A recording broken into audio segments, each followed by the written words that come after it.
Di ulasan yang lalu, kita telah tahu Plato pernah mendirikan sebuah akademi, sebuah sistem pendidikan yang menjadi cikal bakal dari sistem pendidikan perguruan tinggi di seluruh dunia saat ini. Di akademinya Plato akan banyak mendirikan murid-muridnya, salah satunya adalah Aristoteles. Aristoteles adalah seorang filsuf murid Plato yang pemikirannya dianggap sebagai peletak sendi-sendi dasar rasionalitas pemikiran barat. Hasil karyanya sangat mengagumkan sekali. Data-data kuno mencatat terdapat 170 buku yang telah ditulis oleh Aristoteles. Nah, kesempatan kali ini kita bakal ngomongin tentang siapa itu Aristoteles, bagaimana sejarah hidupnya, pemikirannya, dan apa saja karya-karyanya. Di tahun 384 sebelum Masehi di kota Stagira, Makedonia, Aristoteles dilahirkan. Ayahnya adalah seorang ahli fisika kenamaan. Pada usia 17 tahun, Aristoteles datang ke Athena dan belajar di Akademi Plato. Aristoteles menetap di Athena selama 20 tahun sampai tak lama Plato meninggal dunia.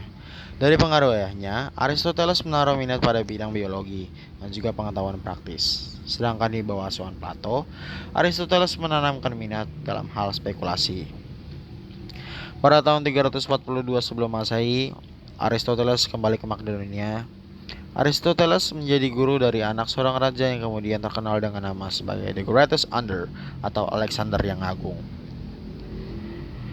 Alexander dididik oleh Aristoteles selama beberapa tahun.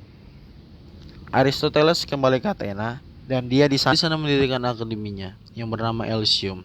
Aristoteles akan berada di Athena selama 12 tahun, satu masa yang berbarengan dengan karir penaklukan militer Alexander. Meski Alexander tidak meminta nasihat dari Aristoteles, tetapi Alexander berbaik hati menyediakan dana untuk bekas gurunya itu untuk melakukan penyelidikan. Aristoteles meninggal di usia 61 tahun. Pada tahun 322 sebelum Masehi, pemikiran Aristoteles banyak mempengaruhi pemikiran-pemikiran orang-orang barat di abad pencerahan. Di dalam pemikirannya, Aristoteles menegaskan ada dua cara untuk mendapatkan kesimpulan demi memperoleh pengetahuan dan kebenaran, yaitu dengan metode rasional deduktif dan metode empiris induktif. Di dalam rasional deduktif, dua pernyataan atau premis yang benar dibuatlah konklusi yang mengandung kedua premis tersebut, yang kemudian menghasilkan tiga berupa kesimpulan. Hal ini silogisme. Misalkan ada dua pertanyaan atau premis. Setiap manusia pasti akan mendapatkan mati premis mayor. Socrates adalah manusia premis minor, maka didapat kesimpulan.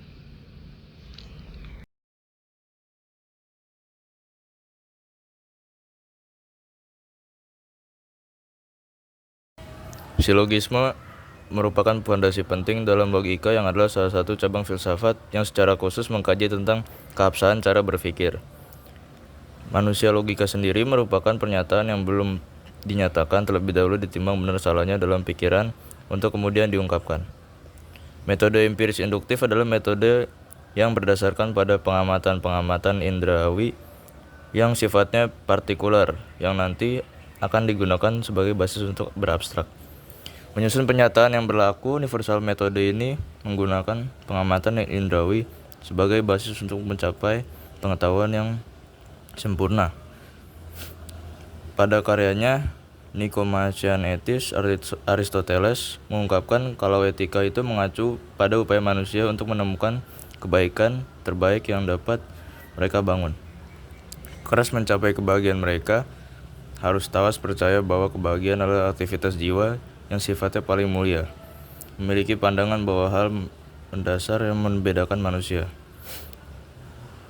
Akal budi manusia menggunakan akalnya untuk mencapai kebahagiaan yang akan dihasilkan nilai-nilai moral dan intelektual di dalamnya. Nilai moral terlihat dalam pilihan manusia untuk bertindak dengan sengaja sebagai bagian dari kehidupan yang mereka jalani. Dan kekurangan kebaikan dan ketidakbaikan. Pemikiran Aristoteles tentang negara. Menurut Aristoteles, negara adalah gabungan keluarga sehingga membentuk sebuah kelompok besar. Kebahagiaan dalam negara akan tercapai bila tercapainya kebahagiaan individu. Sebaliknya, bila manusia ingin bahagia, ia harus bernegara karena manusia membutuhkan satu sama lain. Untuk kepentingan hidupnya, tujuan akhir bernegara adalah untuk mencapai kebahagiaan tiap individu. Aristoteles diklasifikasikan berdasarkan dua hal, yakni yang pertama jumlah orang yang memegang kekuasaan atau pemerintah, dan yang kedua seperti apa sifat dan tujuan pemerintahan itu sendiri. Monarki di mana pemerintahan dikuasai oleh satu orang dengan tujuan untuk kepentingan umum. Pemerintahan dikuasai oleh satu orang dengan tujuan untuk kepentingan pribadi. Aristokrasi di mana pemerintah dikuasai oleh sekelompok orang yang mempunyai pandangan dengan harta memiliki tujuan untuk kepentingan umum. Oligarki. Pemerintah dikuasai oleh sekelompok orang dengan tujuan kepentingan kelompok tersebut, di mana pemerintahan dikuasai oleh rakyat dengan tujuan untuk kepentingan umum. Demokrasi, di mana pemerintahan dipegang oleh rakyat untuk kepentingan seluruh rakyat di antara semua bentuk pemerintahan itu. Udah.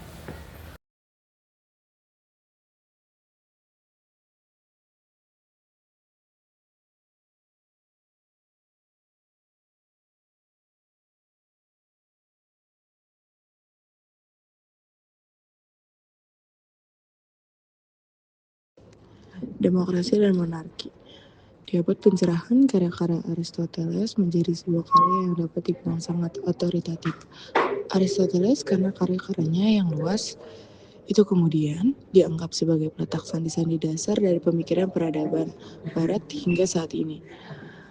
Hai karyanya itu diantaranya adalah Hai Etika Nikomacheia adalah karya Aristoteles tentang kebijakan dan karakter moral yang memainkan peran penting dalam mendefinisikan etika.